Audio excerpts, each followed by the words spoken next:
Oi, gente, tudo bem? Um prazer vocês conosco aqui mais uma vez, nosso República Agro, para tratar de pecuária brasileira hoje, pecuária de corte. E para isso, vou conversar aqui com o Maurício de Palma Nogueira. Maurício é agrônomo, formado em Piracicaba também, 1979, então um agrônomo ainda recente, e é consultor na área de pecuária de corte, da Atena Agro, e tem um nome hoje que transcende fronteira brasileira. Maurício é um craque reconhecido e tem uma característica única dele. O Maurício é o responsável pelo Rally da Pecuária. Ele vai contar o que é isso aqui para todos nós agora.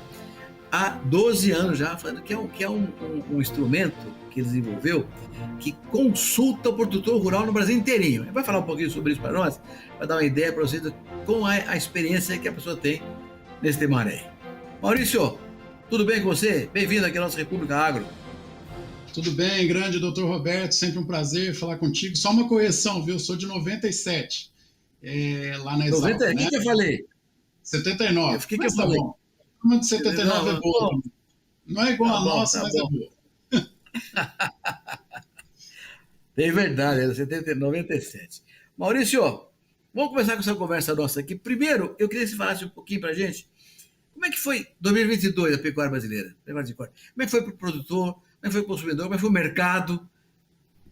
Bom, 2022 a gente já tem a característica típica do ciclo pecuário, né? A produção voltou a aumentar, né, doutor Roberto? Isso é muito bom porque a gente vinha de um período bem complicado que vem da peste suína africana, do ciclo pecuário natural, né, que a produção oscila dentro de determinados períodos, né, e todo o impacto aí que a gente teve de pandemia, do Brasil acessando o mercado internacional com maior é, eficiência, né. Então, o que aconteceu? A produção aumenta, os preços caem, então nós já tivemos queda nos preços reais no ano de 2022. E uma notícia muito boa para o setor foi que nós conseguimos aí superar a marca de 3 milhões de toneladas de equivalente carcaça exportado. Nós exportamos aí mais ou menos 2 milhões e 600 mil toneladas. Quando a gente transforma isso em carcaça, chega a 3 milhões. Até pouco tempo atrás a gente achava que esse número ia ser alcançado em 2026 ou 2027. Nós antecipamos para 2022. E a pecuária está reagindo. Então, para o consumidor ficou ainda um preço alto, Roberto, mas a tendência agora é que a gente oferte cada vez mais carne, a disponibilidade interna per capita vai aumentando e a gente tende aí a atender com maior eficiência o produtor, o consumidor, né? Agora, tem exportação, né, Maurício? Como é que fica? Hoje, quanto por cento da pecuária brasileira, da carne brasileira é exportada e quanto considera o mercado interno? Se a gente considerar toda a produção, e aí a gente vai usar um estudo lá do CPEA e as estimativas que a gente levanta até no Rally da Pecuária para a gente calcular quanto que é movimentado no mercado informal, mas se eu considerar a produção toda, nós já estamos exportando aí em torno de 26% do que é produzido no Brasil, né? Todo o restante aí, 74%, fica para o mercado interno, e aí nós vamos ter várias formas que essa carne chega ao consumidor.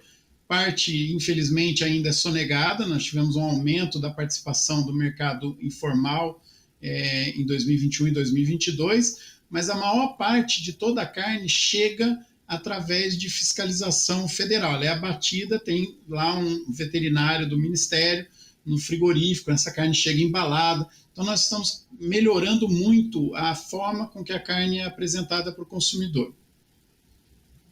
Agora, voltando para a exportação, Maurício, como é que foi 2022? Foi difícil? Quer dizer, nós estamos exportando uma quarta parte da produção brasileira, mais ou menos, né? 3/4 do Brasil e um quarto é exportado. O mercado externo tem sido favorável. Eu discuto muito, sempre, Maurício, a ideia de que o Japão nunca abre para nós o mercado de carne, né? Como é que é hoje a exportação no mundo inteiro para o Brasil? O Brasil cada vez mais abre portas que antes a gente achava até difíceis de abrir, né? Eu acho que é uma questão de tempo a gente chegar nesses mercados, né, Roberto? Então, vem a Indonésia mesmo, o Brasil exportou só 8% do que a Indonésia comprou o ano passado, e agora nós estamos já com vários frigoríficos habilitados para lá. Então, devagar nós vamos chegando nesses mercados, né? Agora, a China, Roberto, representou um ganho muito grande para o Brasil, inclusive um ganho de mudança aqui na estrutura da pecuária. Os chineses começaram comprando um volume muito maior a partir de 2018, 2019, exigindo animais com determinada dentição que ele não pode passar dos 30 meses, né? Então, isso acelerou muito o nosso processo tecnológico aqui no Brasil. Nós tivemos vários problemas para ajustar essa produção aí de 2019 até 2022 e agora já ajustamos. Então, com o tempo, acredito que a gente vai acessar esses mercados mais exigentes. Precisamos lembrar também, Alberto, que esses mercados, eles querem uma carne que a gente tem mais dificuldade de produzir aqui, que são aqueles animais de sangue mais europeu. Nós temos também essa carne no mercado interno, produzimos muito, só que o brasileiro gosta muito dessa carne, que é a carne mais saborosa, a carne do mercado gourmet, né? Então, o Brasil, ele é um país muito forte nos países que demandam o que a gente chama de carne culinária, que é do dia a dia, e carne ingrediente. Por exemplo, os norte-americanos, que vão usar a carne brasileira para fazer hambúrguer, para fazer almôndegas, para fazer molho e assim por diante, né? Então, temos também que levar isso em consideração. Esses mercados mais exigentes, eles gostam de uma carne que nós não somos tão eficientes no mercado exportador. Agora, e isso vai consertar? Isso vai mudar, Maurício? Se é um mercado demandante, tem que produzir o que o mercado quer. Como é que é a sua visão em relação a esse tema? Oferta e demanda. Eu acredito que sim, eu acredito que com o tempo a gente vai acessar mais esses mercados, mas lembrando que é interessante o posicionamento atual do Brasil. Por muito tempo aí, a gente vai ganhando experiência, né, Alberto, com o tempo. No começo eu ficava frustrado. Pô, o Brasil vende carne para esses países que não pagam os melhores preços. Só que é onde a renda per capita está aumentando, a urbanização está acontecendo com força, vamos de novo chamar a China aí como exemplo, né? E o consumo per capita de proteínas também aumenta, nós estamos posicionados lá. Então, mesmo que a gente continue exportando esse perfil de carne que a gente exporta, com o tempo, a própria amadurecimento desses mercados tende a puxar carnes mais valiosas aqui, né? E nós não vamos conseguir ocupar o mercado todo, né? Então, nós temos aí países muito eficientes de exportação que vão continuar com o nicho deles, provavelmente nichos de valores unitários maiores que o Brasil. Mas olha que interessante, Roberto, nós exportando aí 26% da nossa produção, 25%, nós somos o maior exportador do mundo com 2 vezes mais volume do que o segundo do ranking. E se a gente voltar lá 10, 15 anos atrás, a gente competia com a Austrália e com os Estados Unidos pela primeira posição e às vezes a Índia aparecia ali, né? Dependendo do dado do SDA, né? A gente tinha ainda uma confusão com as estatísticas da Índia. E hoje nós estamos disparadamente à frente, com capacidade aí de ocupar um espaço bem maior. Uma boa notícia agora com os números do SDA, né? A produção norte-americana deve cair entre 800 a 900 mil toneladas. Se os americanos ou não reduzirem as exportações ou não aumentarem as importações, sendo o Brasil um dos principais fornecedores, a disponibilidade per capita por habitante norte-americano vai cair 2 quilos em 2023. É improvável que isso aconteça, né? Provavelmente eles vão deixar um vácuo maior no mercado internacional e nós vamos ocupar um espaço muito mais bem posicionado. Agora, você falou da China tanto aí. A China é uma coisa estável, Maurício, para o futuro de produção de carne? Porque grão varia. Estão falando muito que a China vai plantar soja bastante agora, para reduzir a demanda de soja nossa. Como é que é carne para a China no longo prazo, na tua visão? Eu acredito que para carne bovina é tranquilo para a gente. Eu acho que eles não vão ter condição de montar uma estrutura aí. Eu acho que a China a gente fica mais preocupado quando a gente vai pensar lá em carne suína, por exemplo, né? Então, depois que eles passaram pela peste suína africana, esperava-se uma demora maior para que eles voltassem a produzir. Eles voltaram muito mais rápido, né? Isso vem muito mais de uma organização dos indicadores zootécnicos, aquela suinocultura familiar substituída por uma empresarial. A carne suína e aves, eu acredito que eles tenham condição de produzir mais. Bovina, não. Carne bovina, eu acho que o Brasil vai continuar exportando cada vez mais para lá. Mas, e a questão sanitária no mercado internacional, como é que está isso? E essa é uma questão que me preocupa muito, né? A gente, inclusive, levanta, né, Roberto, no Rally, a gente pergunta para os produtores e para os técnicos a questão da vacina de aftosa. O Brasil tem um plano muito competente, montado pelo Ministério anos atrás, eu acho que até começou na tua gestão lá, né? Do Plano Nacional de Erradicação de Febre Aftosa. O plano é muito bom, só que alguns passos do plano nós não executamos, que é melhorar muito a relação entre todos os produtores, lembrando que nós temos muitos produtores pequenos, né, com a questão sanitária, e estamos tirando a vacinação. Eu fico um pouco preocupado, receoso, né, nós temos que ficar alerta, claro que nós temos que dar os passos, temos que evoluir, mas me preocupa um pouquinho a questão sanitária. Hoje nós estamos muito bem, né? Mas eu não sei o que pode acontecer em termos, inclusive, do produtor prolongar as aplicações, né? Ele estender o tempo, né, entre uma aplicação e outra de todos os medicamentos que são usados no rebanho com o fim da campanha em algumas regiões, né? As campanhas de novembro ou as campanhas todas. Então, eu acredito que isso possa gerar um impacto preocupante, a gente tem que ficar alerta. 2023.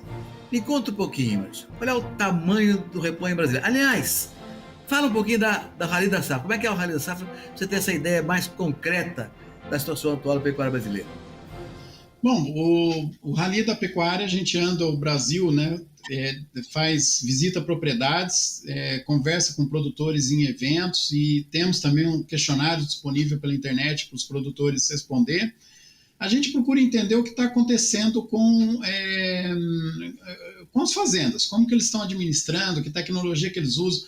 Entrou muito agora, nós estamos focados em tentar entender as práticas corriqueiras e as práticas melhores, inclusive para estudar o que vai acontecer com as emissões e remoções de carbono.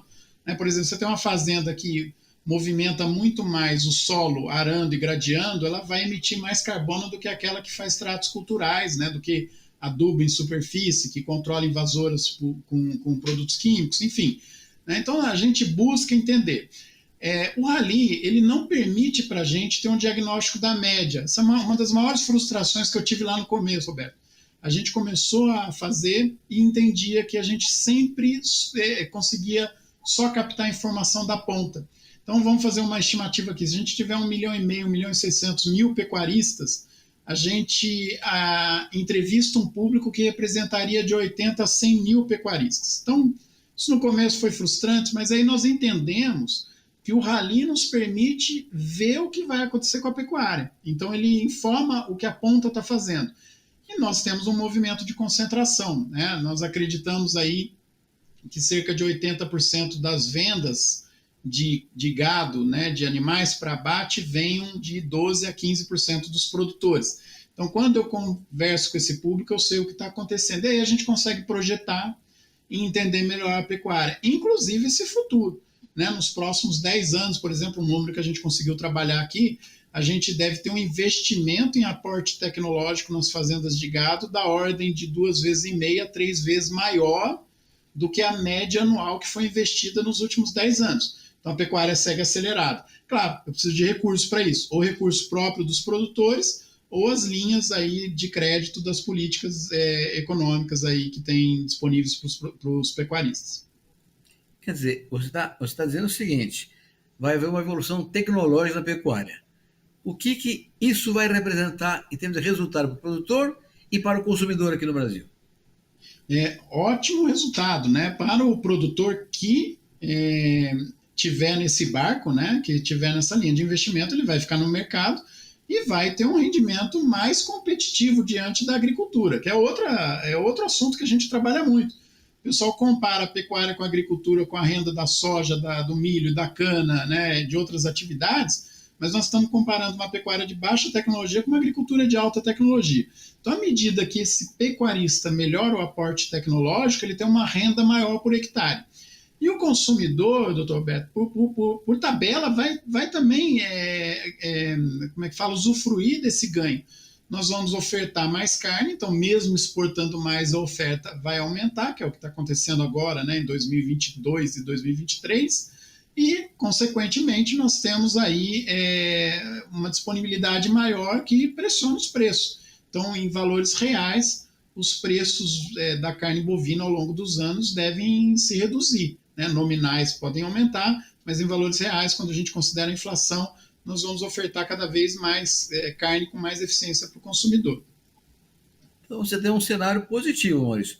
Bom produtor, bom para o consumidor. E aí vem uma questão para o exportador agora ou para a exportação. É uma questão recorrente hoje o tema da bem-estar animal, questão ambiental, né? Fala-se muito, por exemplo, desmatamento da Amazônia versus pecuárias de corte. O que há de verdade nisso, Maurício? Bom, tem uma verdade que a gente não pode negar, doutor Roberto. Toda a área desmatada ilegalmente, ela acaba virando pasto. Isso é medido por satélite, isso é acompanhado, isso é monitorado. Então, a gente não pode fugir dessa verdade, né? Nós temos que entendê-la, né? E aí vem a parte que a gente sempre discute dessa questão. Quem é, né? Qual é o driver, qual é o motivador que leva alguém a desmatar, né? E quando a gente estuda esse assunto mais a fundo, a gente percebe que é uma operação imobiliária ou até uma operação de exploração lá de madeira, enfim. Alguém vai lá, ou quer ocupar aquela área, quer ganhar com aquilo, tira tudo e vai colocar pastagem. Não é a pecuária que está forçando esse desmatamento. É alguém, né, é a ausência do Estado, a ausência de fiscalização, é alguma facilidade que a gente não conseguiu estrangular. Né? Por que vira pasto? Porque é a atividade mais fácil de você fazer. Imagina colocar soja nessa área. Pegou por satélite, o sujeito vai lá e pega toda a área de soja, né? Prende todo mundo, acaba com o valor de mercado dele. O boi anda, então ele tira de lá na hora que ele vê uma fiscalização. Então a gente precisa entender isso para não ficar mais 4 anos ou 8 anos ou mais um período todo dando murro em ponta de faca. Se a gente não concluir corretamente quem é o verdadeiro culpado pelo desmatamento, nós não vamos parar o desmatamento. Né? A pecuária está no sentido inverso, nós estamos fazendo mais numa área menor. Então nós não estamos demandando área, nós estamos liberando área com a atividade pecuária do Brasil. Isso, de novo, a tecnologia, né? Que avançou muito, a integração da pecuária criou uma vantagem enorme para a gente nesse processo aí. Agora, no fundo, é fiscalização, né, Maurício? É fiscalizar e controlar. O papel do governo, né? O papel do governo, e a gente precisa entender para não só, né, pegar quem está fazendo, inviabilizar aqueles que fazem. Né? Nós temos que fazer com que o crime não compense. Né? Então, é claro, se eu tivesse como é que fala, a solução para isso, né, a gente estaria falando, mas a gente precisa entender, né, para evitar que aconteça. Né? E a primeira vítima, Roberto, do desmatamento ilegal é a pecuária. É o frigorífico que opera na legalidade e o produtor que opera na legalidade. São os primeiros impactados negativamente com o desmatamento. Primeiro pelo preço direto, né? Esse mercado vai ser movimentado de forma informal, né? Por sonegação ou pirataria, ou vai contaminar aquelas empresas que trabalham corretamente, e segundo, pela imagem. Né? Nós temos aí a dificuldade da imagem toda que a pecuária acaba pagando o pato lá fora. Você acha que imagem, se a gente controlar o desmatamento, resolve a imagem? Eu acredito que ajuda muito. Acho que ajuda muito, embora seja uma responsabilidade toda da sociedade. Você falou bem, né? Uma questão de polícia, de Estado, né? Mas a pecuária seria muito bem recompensada se a gente controlar o desmatamento ilegal. Né? Acho que melhoraria muito, facilitaria muito os acessos, embora a gente saiba que grande parte das pressões sejam pressões por outros motivos. Então a gente teria outros desafios pela frente, mas vamos lá, né? A gente tem que entender, o desmatamento é um constrangimento aí para o nosso país, o desmatamento ilegal, nós temos que corrigir de um jeito ou de outro, né? Tem que acabar com isso aí. Maurício, ainda na questão técnica, imagem e visão, fala-se muito em bem-estar animal hoje. Como é que o Brasil está nessa questão? A gente está evoluindo bastante, né? Até uma surpresa muito boa, né? Quando a gente anda no rally e vai vendo as fazendas, conceitos que antigamente eram até tratados de forma jocosa nas fazendas. O pessoal ria, né? Os poetas, né? Querendo... Hoje são práticas comuns dentro do manejo de curral, estruturas extremamente adequadas, o cuidado com o animal muito amplo, a começar pela nutrição, né? E um fato que a gente precisa lembrar, que está muito arraigado já entre os produtores, né? Que todo animal bem tratado, bem conduzido, seja nutricionalmente ou na parte de saúde, ou até no ambiente psicológico desse animal, ele vai responder muito mais, né, em termos de resultado. Então eu acho que a gente está avançando até a passos largos nessa questão aí de bem-estar animal no Brasil. Então, isso é uma coisa importante. Hoje eu queria. Essa conversa está muito gostosa, mas eu queria ir caminhando para o fim, fazer uma última pergunta para você, que está. Muita gente pergunta para mim. Então eu quero passar para você a pergunta, para você me responder aqui. Esse negócio de carne industrial, carne de laboratório, qual é o horizonte de concorrência, de competição com a carne bovina legítima? Eu acredito que é um nicho de mercado que eles vão ocupar, vai crescer, né? Evidentemente, né? Toda inovação cresce. Eu não me preocupo com a produção com relação a essas carnes, seja de laboratório, seja produzida com alimentos de origem vegetal. Né? O que a gente sempre reclama é a questão da abordagem. Né? Então, qual é a propaganda que vem junto dela? Então, você falar que vai consumir uma carne dessa porque quer salvar o planeta, você tem uma mentira técnica colocada aí no jogo e isso nos incomoda. Agora, como questão de produto, eu acho muito bem-vindo, né? Pecuarista às vezes reclama, determinado restaurante começou a ofertar carne vegana. Eu acho ótimo. Imagina você chegar num restaurante com uma família de 4 pessoas, um é vegano. Se você não tiver uma opção vegana nesse restaurante, eles vão em outro, eles não vão ali no dele, né? Então 3 vão comer carne e um vai comer a carne vegana. Então eu vejo com bons olhos, desde que a gente não traga propagandas enganosas e desinformativas para o jogo. Né? Eu acho que é uma nova forma de atender aí o consumidor e a demanda de proteína, se a gente estudar aí o longo prazo, ela é maior do que a nossa capacidade de produzir no mundo. Então, que venha mais. Né? Eu não vejo isso como um risco muito grande para o setor, não.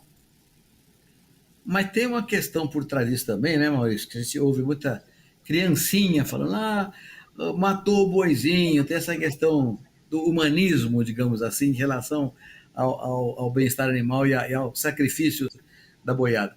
Isso é uma coisa que vai pegar, vai durar mais tempo. Como é que você vê essa questão? Também é propaganda, né?